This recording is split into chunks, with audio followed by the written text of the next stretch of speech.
मुंबई प्रदूषणमुक्त व्हावी यासाठी मुंबई महानगरपालिकेमार्फत वेगवेगळ्या योजना राबवल्या जात आहेत। डीप क्लिनिंग असू दे किंवा दर शनिवारी रविवारी मुंबईतील रस्ते साफ करणे असू दे, वेगवेगळ्या माध्यमातून ही साफसफाई सुरू आहे।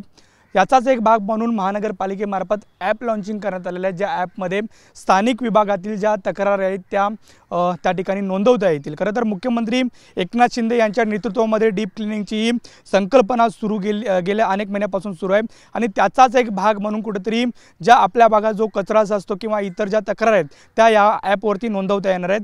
गेल्या 20 दिवसात जर पाहायला गेलं तर वेगवेगळ्या प्रभागामधून जवळपास 109 तक्रारी या ॲपवर नोंदवण्यात आलेल्याची जी माहिती आहे ती समोर आलेली आपल्याला पाहायला मिळते आणि याच तक्रारीपैकी ज्या 109 तक्रारी आहेत त्यापैकी 31 तक्रारींचं जे निवारण आहे ते करण्यात आलेलं आपल्याला पाहायला मिळते। ज्या उर्वरित 78 ज्या तक्रारी आहेत त्यांचे जे 78 ज्या समस्या आहेत त्यांचं निवारण अजूनही न केलेलं आपल्याला पाहायला मिळतं। त्यामुळे बहुतांशी तक्रारी भागातील आहेत। त्यामुळे एकंदरीत जर पाहायला गेलं तर जे ॲप आहे त्या ॲपमध्ये ज्या तक्रारी नोंदवल्या जात आहेत त्या तक्रारींचं बहुतांशी जे निवारण आहे ते कुठेतरी धीम्या गतीने सुरू असल्याचं आपल्याला पाहायला मिळतंय। व्हिडिओ जर्नलिस्ट संतोष कदमसह नंदकिशोर गावडे, TV9 मराठी, मुंबई।